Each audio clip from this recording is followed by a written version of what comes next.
Vereadora Rose Frigieri. Bom, eu ouvi algumas coisas aqui que, sinceramente, uma que isso aí tem que ser na justiça, de novo, reforço, são procedimentos diferentes. E se a Câmara de Vereadores se furtar de votar uma situação dessas, ela está se furtando de uma das coisas mais importantes que é aqui de dentro, que é zelar pelo decoro parlamentar. Não está se falando aqui em crime. Existe um fato. O fato está comprovado. Todo mundo viu. O que nós estamos admitindo ou não...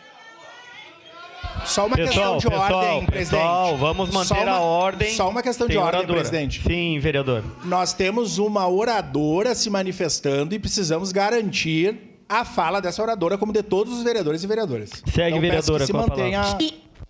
Diga-se de passagem, uma oradora que tem um voto, assim como qualquer um dos vereadores aqui eleitos. Independente do número de votos que teve, é um voto. Somos vereadores e vereadoras e todas merecem respeito. Cheguei, perdeu o meado, porque é isso que eles querem, né? Quem está aí para tumultuar. Eu estava exatamente falando, e tem um fato, e este fato precisa ser investigado. Se é dito aqui que não foi o vereador ou se foi outra pessoa, nós vamos comprovar isto no processo.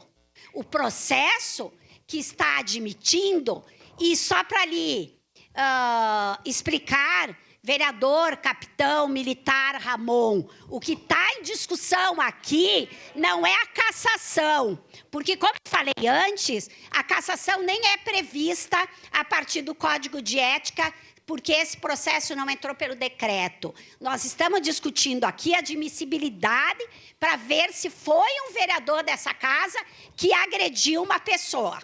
Se não foi, beleza, não precisa ter medo. Vai ser comprovado e vai surfar mais ainda pelas redes sociais se não for comprovado que foi essa pessoa. Então, é isso que nós estamos. Vai ser vergonhoso para a Câmara de Caxias se abster. Vamos respeitar, pessoal. Seu tempo está garantido, vereadora Rose Frigieri. Vai ser vergonhoso para a população e para a Câmara de Vereadores se abster de uma das suas funções. Pessoal, por favor.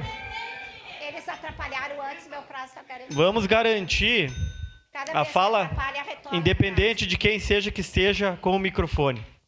Vai ser vergonhoso para a população caxiense, para a Câmara de Vereadores, se abster de uma das suas principais funções, que é analisar e preservar e garantir os deveres, assim como os direitos, dos vereadores e vereadoras. Então, eu clamo aos colegas, não passamos essa vergonha novamente. A gente precisa aceitar essa comissão para investigar o fato. Obrigado.